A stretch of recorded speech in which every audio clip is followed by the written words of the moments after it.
Welcome to this Zentangle Quickie. My name is Heather Hartwick Gladden. I'm a certified Zentangle teacher, and today we're going to take a look at the tangle V-Braid from CZT Valli Ganti.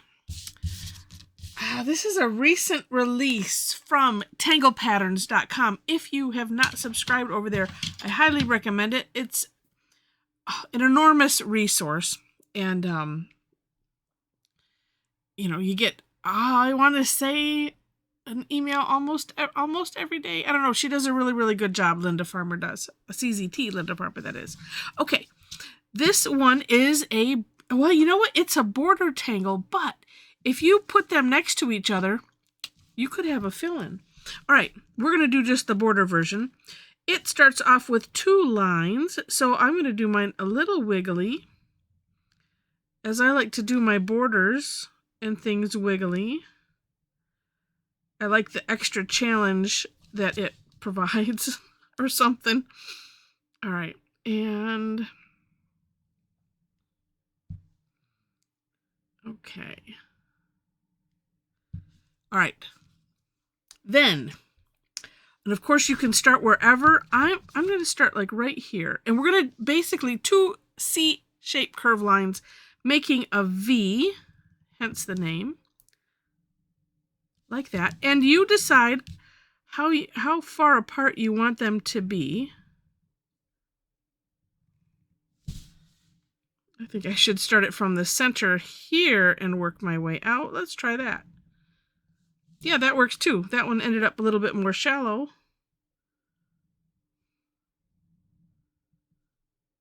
All right, so once you have this done, then, now this is so funny because as I was looking at it, sometimes I look quick and then I'm like, wait, that's not right. The next step, it's essentially a C-shaped curve line, but what we're going to do is, so I'm going to start here on the original sides, on the line. So here, and we're going to end up here, just a little bit, to one side of the point there of the V. So like that. Here's what I was doing. I was making a curve line coming from here, but I was putting it on the V. It doesn't go from V to V. It goes from the side to the V. And we will essentially aura that. You know, I'm going to put another one. I'm going to fill it in, keeping this, similar spacing. So I'm gonna make my own executive decision and say, because I know on the step out, she shows 3. So I would just say not worry about that, because it's always going to be a different shape. Now I'm going to go down the one side and then we'll flip and do the other side. And I did separate this out on my version of the step out because apparently I needed it. So there's that. Okay, teeny one there. And then, if you're doing this and it's going off of the edge, this one is easier, I think, than that one, because I can just run it off of the edge here, just like that. That's how I get this nice dotted surface. This is my little blotter. All right, and then from here, actually, there would be a tip, probably, like that. And then from here, I just start on the bottom part, because it's like, oh, well, I can see the way it goes. And I usually save these partials, I call them, for the end, so that way you can kind of see the way things are lining up. You get in the groove of it, and then it all works fine. Now, I'm going to flip my tile just because I want to use the curve of my hand. Although then I have to think upside down. Oh, it's all right. I did okay.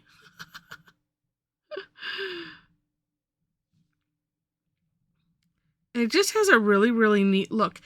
Do take a look at the For More Inspiration link so you can see the beautiful samples, and then also the inspiration for this pattern. It's really neat.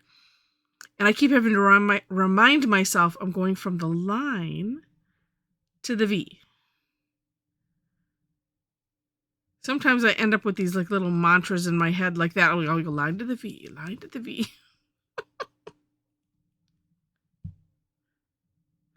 All right. Oops, and up here. And same thing, I'm going to work it backwards.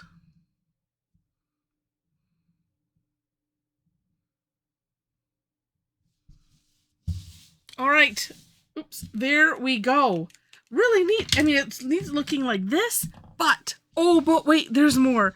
So when we add some shading, and I suppose too, if you wanted to fill in sections, of course, do whatever you want. Even, the rails, I'll call them, our original lines. But I'm going to add some graphite. And I'm again using the 555 General's layout pencil. If you've not played with darker graphite, it is really fun. It's a little, I found it a little scary. I'm still, I'm working on it. But the effects, the dramatic effects are so neat. All right. And then we're just going to bring that up.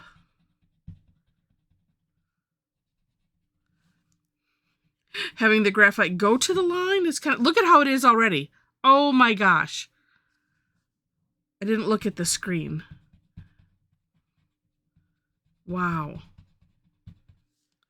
And if you can get a nice gradient, and that's where I just work to be careful so I can get a nice gradient, because that really, man, that makes a difference. I mean, even sometimes just putting the graphite down, you can kind of see where it's going to go. But when you blend it with the Tortillion, oh my goodness.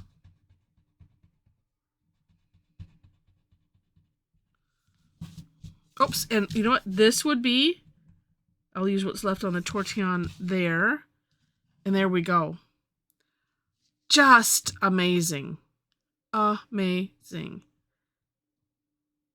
Oh, I'm tempted to put some graphite on the outside. I'm going to think on that while I tell you about things. So, I don't, okay, before I do that, yeah, here's why I'm debating. I think it looks neat because it looks like this is like dug into, like if this was a solid surface or something and it was dug in, inlaid or something like that. And really, okay, I'm tempted to. All right, I'll still tell you about the other things. So if you have enjoyed this, please stretch your fingers and click the like button. And then if you liked it enough to see more, would love to have you be a subscriber to the channel.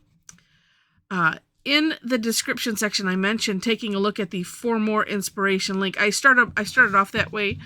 Well, I might as well, while it's here. I started off that way. I have some presets just to make things a little easier on myself. And that's how I figured I would word it, so that way I could just have it be consistently there. Look at how neat that is. Oh my gosh. Okay, let me turn it to the other side. I'm so glad I did that. So again, so you can see Valli's step out samples, all of that on that link. Before that, I do have my own version of the step out, so you will find that there as well.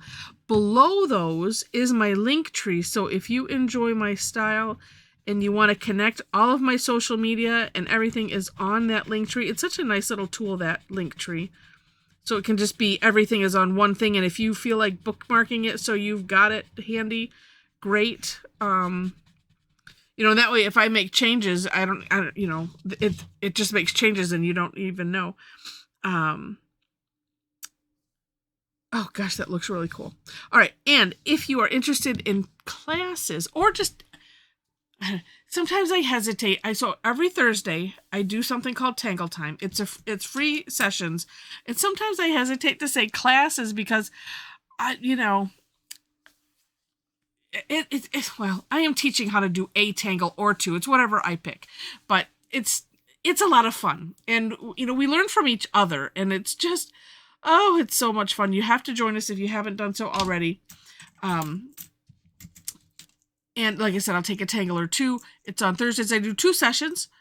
And so come and join us. Some join us for just one, and some join us from both. It just depends on your time zone and the time you have available. I also teach on Tuesdays. Those classes have a fee generally, or I do have one exclusive day that is Tuesday that is just for the subscription membership club. So if you're interested in that or just want to take a look and see what's involved in that, link is also there on the link tree. And it's self-explanatory. The last thing I want to highlight is our Tangle Addicts community group on Facebook. That if you want to join us, click the link and then answer the 4 questions, and then that's it. And as soon as I see it, then I make sure to welcome you in, and it's so much fun. So if you want to kind of do 24/7 inspiration with Zentangle, that is the place to go. All right, there's other stuff on there. Like I said, self-explanatory. And so with that, thank you again so much for watching, and I wish you happy tangling.